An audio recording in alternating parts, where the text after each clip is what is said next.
এখানে লাগাতার যানজট লেগেই থাকতো। সবাই খুশি, অনেক এখন যানজট নাই, গাড়ি যাওয়ার ব্যবস্থা করছে। আগের থেকে ভাই অনেক পরিবর্তন হয়েছে, আমরা সুবল ভোগ করতেছি। নারায়ণগঞ্জের ভুলতা গাউছিয়া চৌরাস্তা অনায়াসে চলে যাচ্ছে চারদিক থেকে আসা সব ধরনের যানবাহন। নেই যানজট, নেই ফুটপাথে দখলদারিত্ব, একটি অংশে শোভা পাচ্ছে বর্ণিল ফুলের টব। তবে কিছুদিন আগেও এখানে এমন দৃশ্য কেউ কল্পনাও করতে পারেনি। যে চৌরাস্তা ছিল অসহনীয় যানজট আর সীমাহীন দুর্ভোগের কেন্দ্র, ২১ টেলিভিশনের জনদুর্ভোগ অনুষ্ঠানে প্রতিবেদন প্রচারের পর স্থানীয় কিছু যুবকের উদ্যোগে পাল্টে গেছে সেই চিত্র। এখন কোনো যানজট নাই, মোটামুটি এখন খুব ভালো। এই উদ্যোগটি বাস্তবায়নের পর থেকেই এখানকার যানজট অনেকাংশ কমে গেছে। সবার সহযোগিতা যদি থাকে সামনে আমরা ইনশাল্লাহ অবশ্যই পুরোপুরি ক্লিয়ার করতে পারব। অবৈধ সিন্ডিকেটের দাপটে ভুলতা এলাকা হয়ে উঠেছিল নারায়ণগঞ্জের বিস্ফোরা। মূল সড়কের জায়গা দখল করে দোকান বসানোই যানজট ছিল নিত্যদিনের সঙ্গী।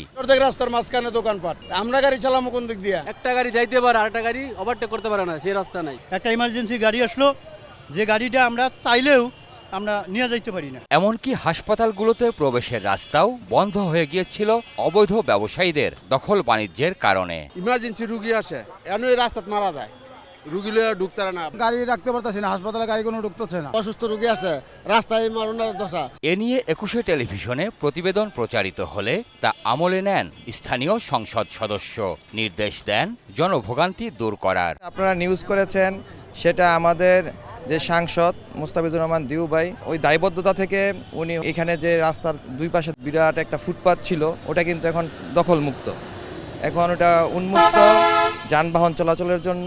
বর্তমানে মূল সড়কের বেশিরভাগ অংশই দখলমুক্ত, নেই কোনো দোকানপাট, ফলে অবাধে চলাচল করছে দূরপাল্লার যানবাহন। এখন হয়তো ফুটপাত ধারণের কাছে দেখে লেগে আমরা যেমন চলাফেরা করতে পারি। আগে তো একবার অর্ধেক থেকে বেশি থাকতো দোকানের দাম, একটু পরিবর্তন হয়েছে, আমরা জানি লোকাল গাড়ি জানি একটু চাপাইয়া পয়সা যাত্রী নিতে পারি। ফুটপাথ দোকান মুক্ত হওয়ায় বাধাহীনভাবে চলাচল করছে সাধারণ মানুষ।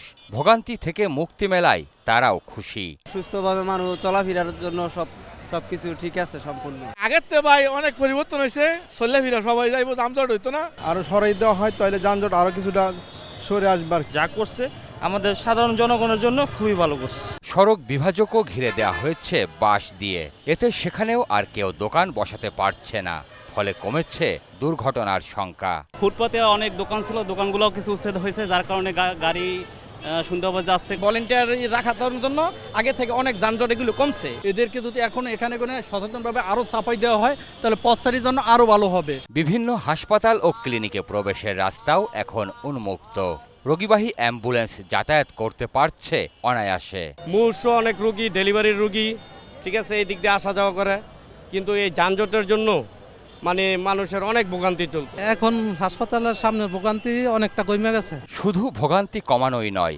শুরু হয়েছে সড়ক জুড়ে সৌন্দর্য বর্ধনের কাজও। পর্যায়ক্রমে পুরো এলাকায় শৃঙ্খলার মধ্যে আনা হবে বলে জানান এর উদ্যোক্তা। রূপগঞ্জের আনাচে কানাচে যেখানেই জনদুর্ভোগ থাকে, আমরা যদি মেসেজ পাই, আমাদের সীমিত যে সামর্থ্য তা দিয়ে আমরা চেষ্টা করব সেই দুর্ভোগ দূর করার জন্য। জনগণের দুর্ভোগ নিরসনে যে পরিবর্তনের সূচনা হয়েছে, আগামী দিনে তার পরিসর আরও বাড়ানোর পরিকল্পনা রয়েছে তাদের। সদিচ্ছা থাকলেই যে কোনো অসঙ্গতি বদলে দেয়া যায়, তারই উদাহরণ হয়ে উঠেছে রূপগঞ্জের এই ভুলতা গাউছিয়া চৌরাস্তার দৃশ্যপট। কিছুদিন আগেও যেখানে ফুটপাত ছিল অবৈধ দোকানীদের দখলে আর সারাক্ষণ লেগে থাকতো অসহনীয় যানজট, সেই পরিস্থিতি পাল্টে গেছে স্থানীয় কিছু যুবকের উদ্যোগের কারণে। এখন সেখানে নেই কোনো যানজট, রাস্তা রূপ নিয়েছে সৌন্দর্যের আধারে। প্রিয় দর্শক, আপনাদের দুর্ভোগ দুর্দশার চিত্র তুলে ধরতে চাই ২১ টেলিভিশন। আপনাদের যে কোনো ভোগান্তির কথা জানাতে ফোন করুন এই নম্বরে, তথ্য পাঠাতে পারেন হোয়াটসঅ্যাপ এবং ইমেইলেও। সঙ্গে থাকবো আমি সঞ্জয় অধিকারী আর ২১ টিম। সবসময় আপনাদের পাশে আছে ২১ টেলিভিশন।